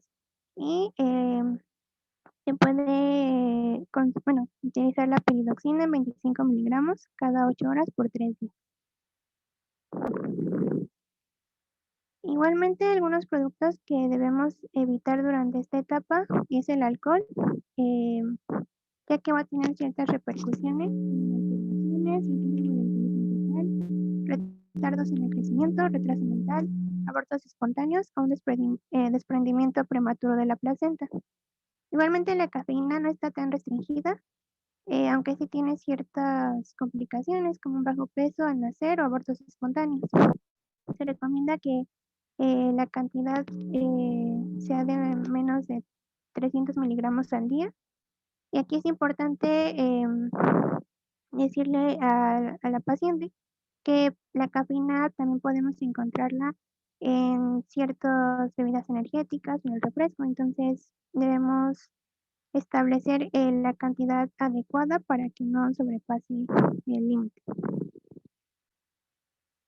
Y el alcohol, que va a generar un estrechamiento de los vasos sanguíneos debido a la alta cantidad de monóxido de carbono, del tabaco, va a tener ciertas repercusiones como abortos espontáneos, placenta previo abrupta, embarazos ectópicos, un parto pretérmino, retraso en el crecimiento intrauterino o síndrome de muerte súbita. Las principales complicaciones que se pueden presentar durante el embarazo puede ser la diabetes gestacional, que se va a clasificar de acuerdo al riesgo con el que cuenten las mujeres. Generalmente en la población mexicana pues son mujeres con riesgo moderado o alto riesgo, que va a estar definido por una historia de diabetes gestacional o intolerancia a la glucosa, una obesidad con el IMC mayor a 30, glucosuria o antecedentes familiares.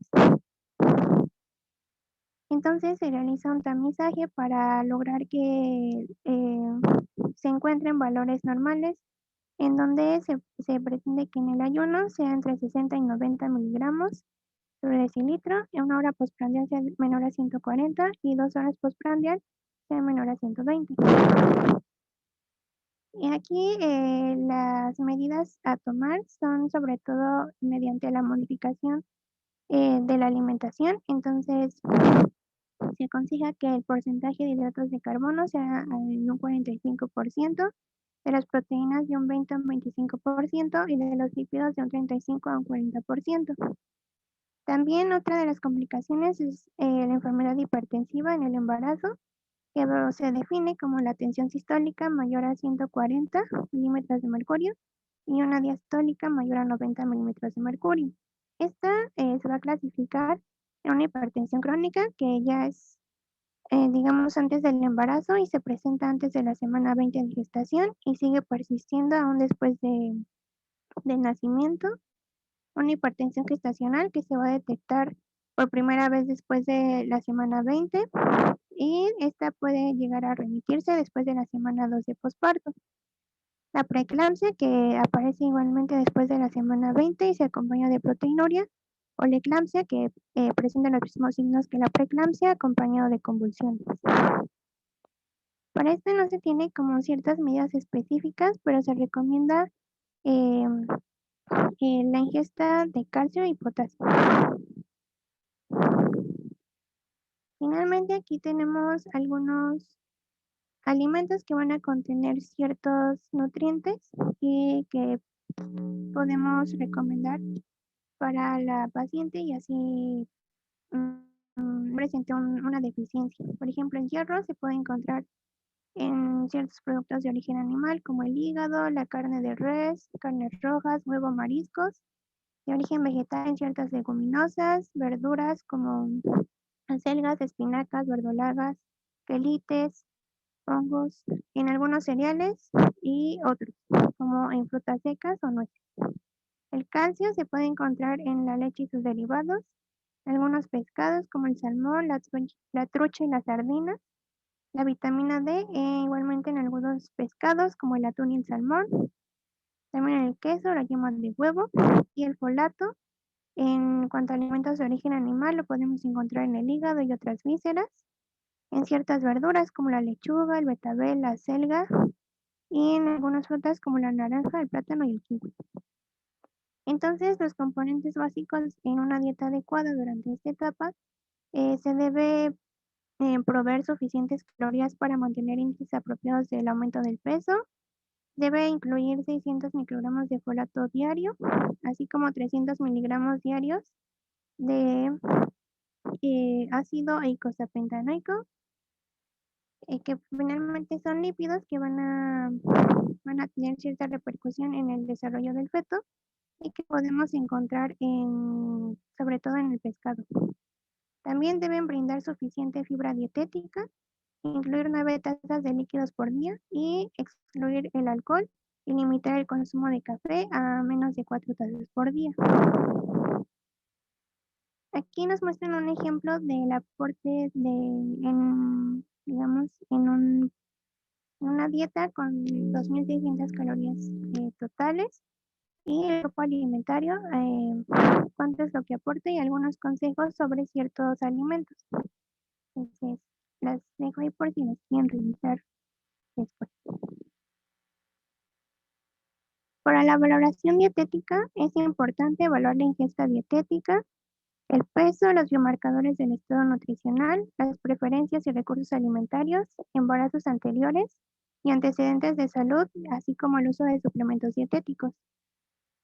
En cuanto a la historia clínica dietética, podemos interrogar acerca del peso previo al embarazo, ganado en embarazos previos, así como el peso de los productos, si cuenta con antecedentes de enfermedades crónico-degenerativas, los medicamentos que consume, ciertas molestias gastrointestinales relacionadas con el embarazo, si tomas algunos suplementos vitamínicos, manifestaciones de deficiencias, un recordatorio de 24 horas con las kilocalorías totales, el patrón de consumo de sustancias tóxicas, antecedentes familiares de diabetes, y se hace una exploración física y se toman ciertos laboratorios. Para los biomarcadores del estado nutricional, vamos a tomar en cuenta ciertos nutrientes, las semanas de gestación y los valores de referencia que se esperan durante estas semanas. Por ejemplo, en el caso del calcio, vemos que esta va disminuyendo conforme se acerca, digamos, el final del embarazo, casi en el parto. Y, por ejemplo, en el hierro igualmente vemos que va disminuyendo estos requerimientos. Igualmente en la norma 043 nos marca ciertas disposiciones en donde se recomienda a la mujer en edad reproductiva consumir ácido fólico 3 meses previos al embarazo y hasta la semana 12 de gestación, así como incrementar las necesidades de hierro, fósforo, vitamina D y calcio. También indicar que durante el embarazo el aporte energético debe estar adaptado a la edad, el estado de salud y nutrición de la mujer embarazada para lograr una ganancia de peso correcto. Y que el estado de nutrición de los y las recién nacidas está ligado con el estado de nutrición de la madre antes, durante y después del embarazo, y que va a tener cierta repercusión y va a tener ciertos criterios para la prevención de la anemia y la promoción de las ventajas de la lactancia materna exclusiva. Bueno, finalmente, durante la lactancia, esta va a ser la fase final del ciclo reproductivo. Aquí la producción de leche normalmente va a afectar la composición corporal materna y el estado nutricional, y las mujeres lactantes tienen una mayor demanda de nutrientes. Estas deficiencias van a afectar la composición de la leche y finalmente va a tener repercusiones en el estado nutricional del recién nacido. Algunos de los beneficios de la leche materna o la lactancia como tal, es la rápida involución uterina, reduce el riesgo de cáncer de mama y de ovarios, así como el riesgo de diabetes y la depresión postparto, estrecha el vínculo madre-hijo, favorece la pérdida de peso postparto y genera un ahorro económico. Entonces, vamos a ver que la glándula mamaria va a desarrollarse a lo largo del ciclo vital de la mujer y va a estar condicionada por ciertas hormonas que van a tener un papel sobre su desarrollo. Vemos que las unidades funcionales de la glándula mamaria van a ser los alvéolos, que se va a componer de ciertas células secretoras y mioepiteliales, las cuales van a tener una acción para la expulsión de la leche hacia los conductos galactófaros y así promover su extracción para la alimentación del recién nacido. Entonces, algunas de las hormonas que se ven implicadas durante su desarrollo y su mecanismo de acción son los estrógenos, que van a ayudar a la diferenciación de la glándula mamaria con la menstruación, la progesterona, actúa desde el comienzo de la menstruación y durante el embarazo, la hormona del crecimiento humano, ayuda al desarrollo de la glándula mamaria, el lactógeno placentario humano, se encuentra en la etapa del embarazo por el desarrollo de los alvéolos, y la prolactina va a desarrollar los alvéolos y la producción de leche, y la oxitocina se va a encargar de la eyección de la leche de las células mioepiteliales. La lactogénesis va a ser esta producción de leche materna que se divide en 3 partes. La lactogénesis 1 es cuando se comienza a formar la leche y aumenta su contenido de lactosa y proteína y se extiende hasta los primeros días postparto.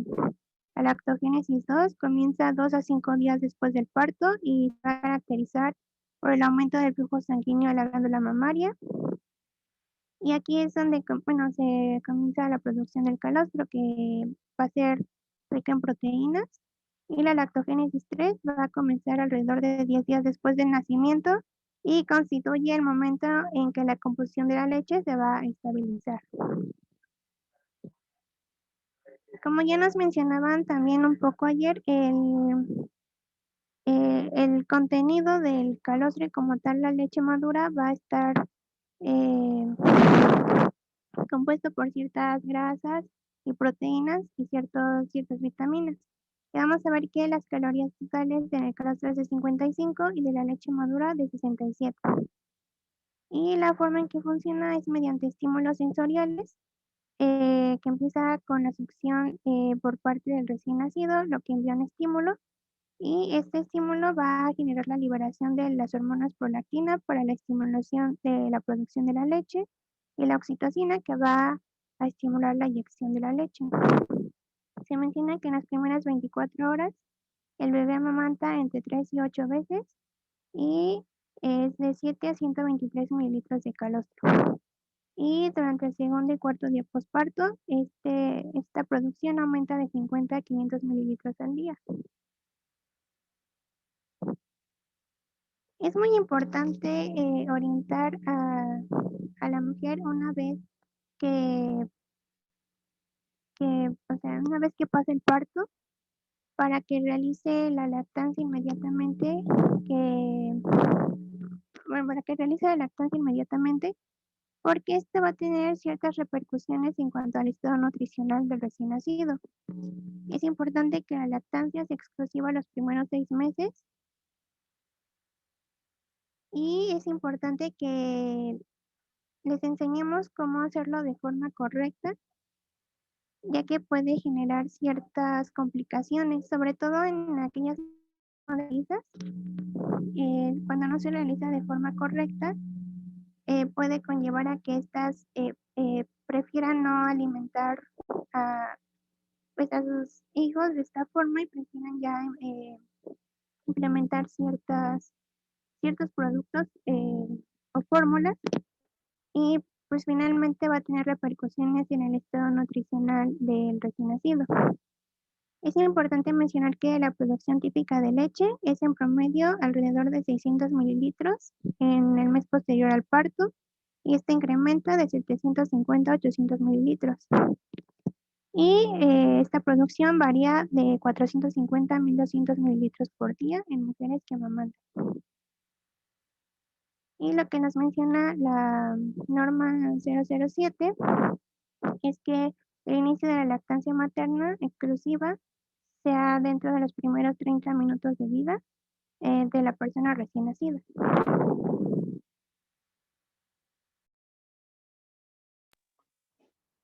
Y bueno, entonces ahora pues ya vimos, ¿no? La lactancia va a representar la etapa de mayor demanda de energía en el ciclo reproductivo de la mujer, ya que además de la energía que requiere para conservar un estado de nutrición saludable, también necesita obtener la energía que contiene la leche que produce, más la que le cuesta al organismo sintetizarla.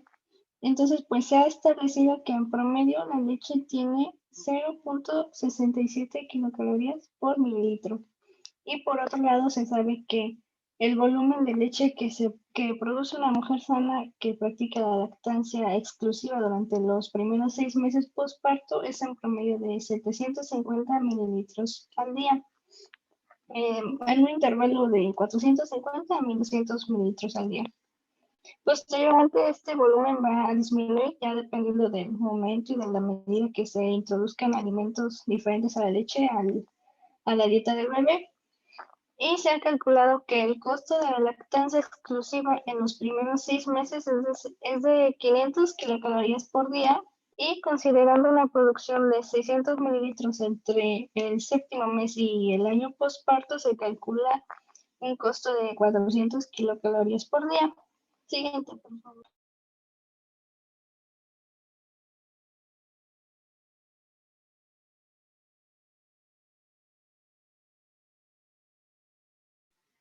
Y bueno, para alcanzar los requerimientos se cuenta con diferentes estrategias por parte del cuerpo, y esto es la movilización de grasa corporal de reserva, la disminución en el gasto de energía en el metabolismo basal, también disminución de la actividad física y aumento en el consumo de alimentos, ¿no? Y entonces, ahí creo que se borró la imagen, pero bueno, para estimar cuánta energía necesita consumir una mujer lactante, se calcula el requerimiento estimado, tomando en cuenta la edad, el peso, el nivel de actividad física, y entonces a este resultado se le suma la energía que cuesta producir la leche y se resta la energía que está disponible a partir de la movilización de reservas. Esto va a depender según el mes en el que estemos, pero, o sea, en el que está la madre, perdón, y entonces, pues ahí vamos a ver cuánto se le debe sumar o cuánto se le debe de restar. Bueno, ya después lo buscan porque se borró la imagen, creo. Siguiente, por favor.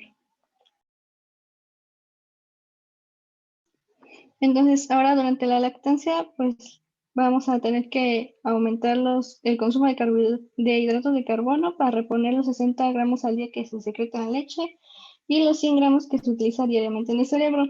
Entonces, el requerimiento nutrimental promedio de hidratos de carbono va a ser de 160 gramos al día y la ingesta diaria recomendada de 210 gramos por día.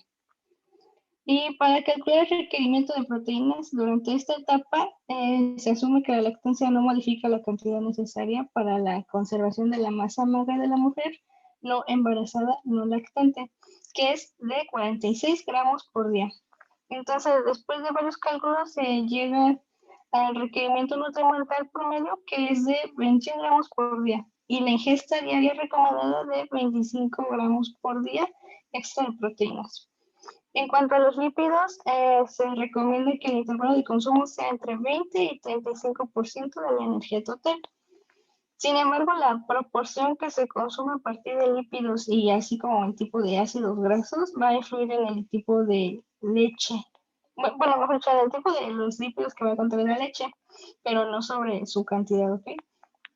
Entonces, si la dieta es insuficiente en energía, se va a movilizar grasa de reserva de la madre y su composición se refleja en el tipo de ácidos grasos de la leche. Si la dieta es suficiente en energía pero baja en grasa, se va a aumentar la fracción de ácidos grasos sintetizados de nuevo en la glándula mamaria.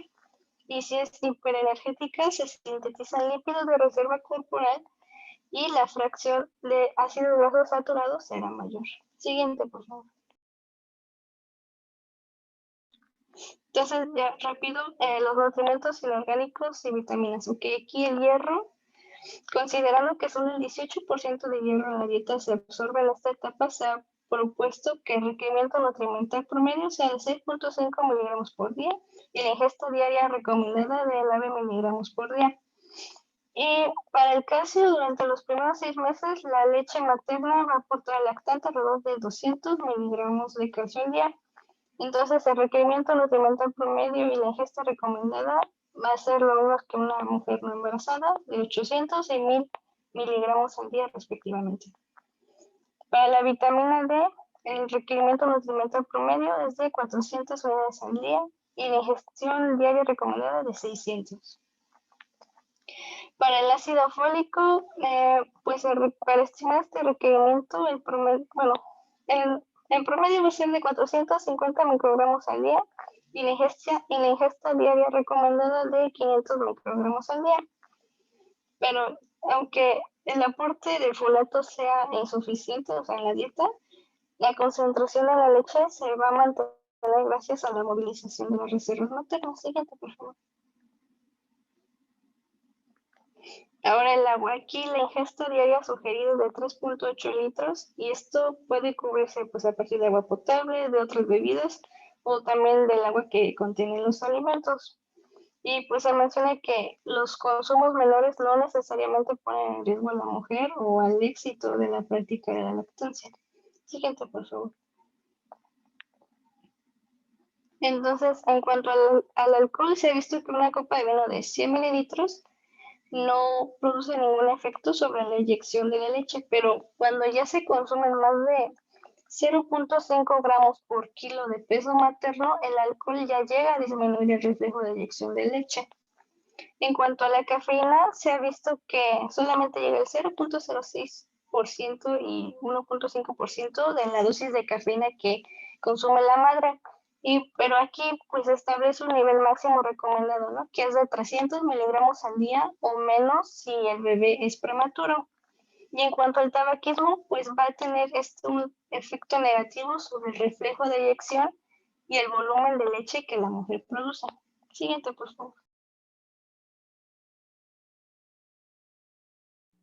Bueno, ya para finalizar, las recomendaciones y evaluación nutricional durante el periodo de lactancia van a estar relacionados, o lo que se puede hacer es una evaluación nutricional en donde se toman en cuenta la ingesta de alimentos y nutrientes, el conocimiento, actitudes y creencias, los medicamentos y suplementos que se estén tomando, los comportamientos relacionados con la alimentación, la actividad física, datos bioquímicos, medidas antropométricas y antecedentes tanto médicos como sociales o familiares. También se realizan diagnósticos nutricionales mediante la toma del índice de masa corporal materno, la deficiencia o exceso de nutrientes, una producción adecuada de leche percibida o real.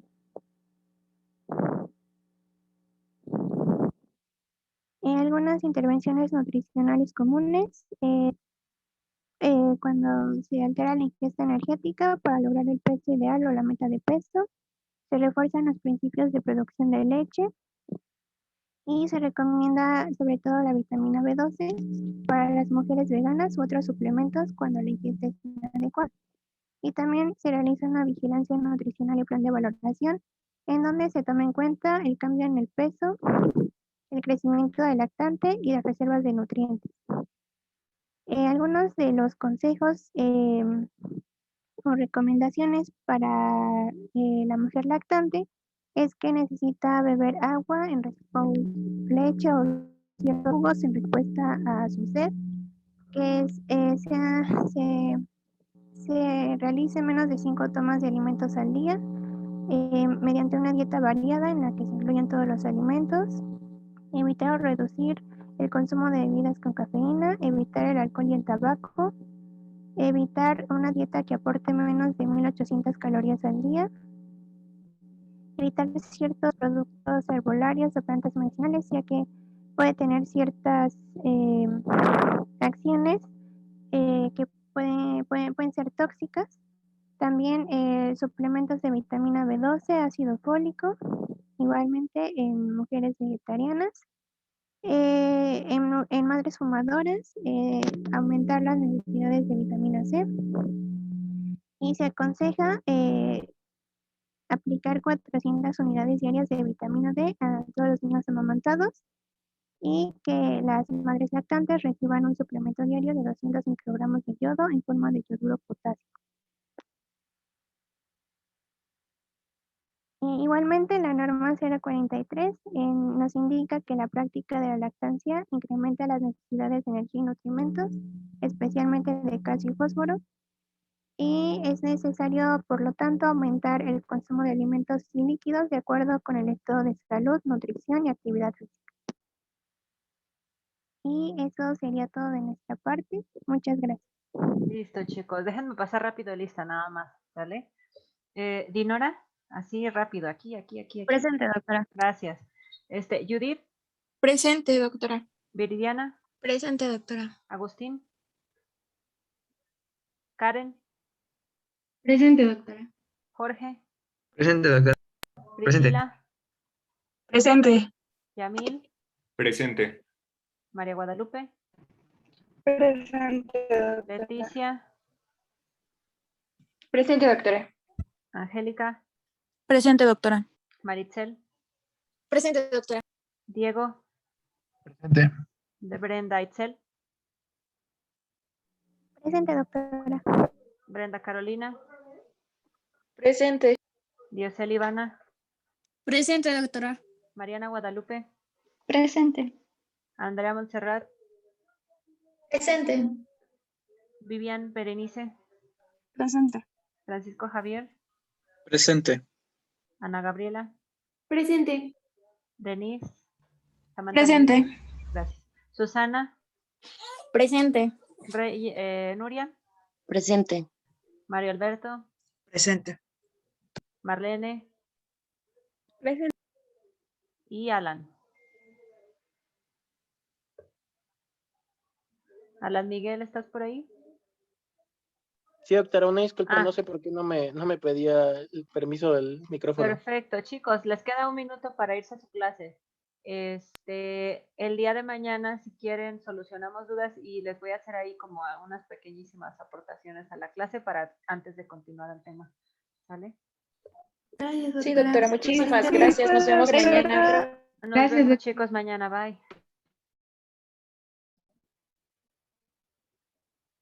Disculpe, doctora.